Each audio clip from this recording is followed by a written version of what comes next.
Sean Combs, également connu sous les pseudonymes Puff Daddy, P. Diddy ou simplement Diddy, est une figure emblématique du hip-hop américain. Son parcours, jalonné de succès retentissants, est également entaché de controverses et d'accusations graves. Voici une chronologie détaillée de sa vie et de sa carrière, mettant en lumière les événements les plus marquants et controversés.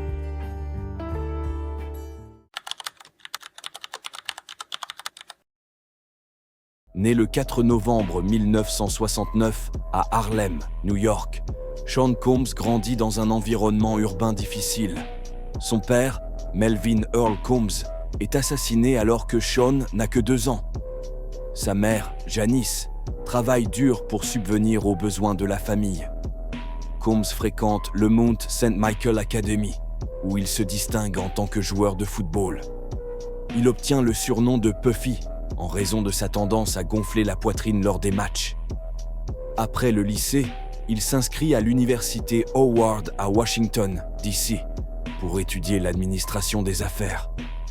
Cependant, sa passion pour la musique le pousse à quitter l'université après 2 ans pour devenir stagiaire chez Uptown Records à New York.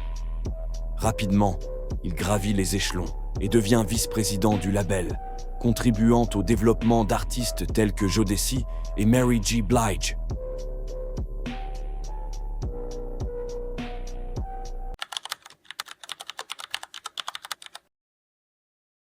En 1993, après avoir été licencié d'Uptown Records, Combs fonde son propre label, Bad Boy Records, en partenariat avec Arista Records. Il signe Christopher Wallace, connu sous le nom de The Notorious B.I.G., dont l'album Ready to Die, 1994, connaît un immense succès. Le label devient rapidement une référence dans le hip-hop, avec des artistes comme Faith Evans, 112, Total et Maze.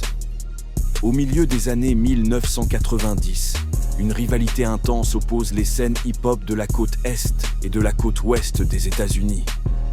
Bad Boy Records, dirigé par Combs, est associé à la côte Est, tandis que Death Row Records, dirigé par Suge Knight, représente la côte Ouest avec des artistes comme Tupac Shakur. Les tensions entre les deux camps s'intensifient, alimentées par des diss tracks et des provocations publiques.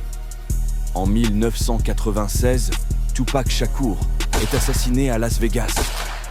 Des théories émergent, suggérant que Combs aurait commandité l'assassinat en engageant des membres du gang des Crips pour tuer Shakur et Suge Knight contre $1 million. Bien que ces allégations n'aient jamais été prouvées, elles continuent de susciter des débats et des spéculations. Combs est impliqué dans plusieurs incidents violents au cours de sa carrière. En 1999, il agresse le producteur Steve Stout avec une bouteille de champagne, entraînant un règlement à l'amiable de $500 000.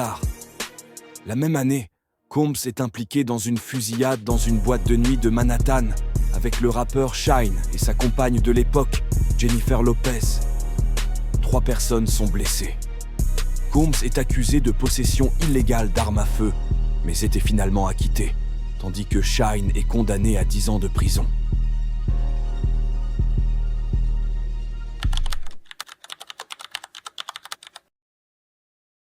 À partir de la fin des années 1990, Combs organise des white parties, des fêtes exclusives où les invités doivent porter du blanc.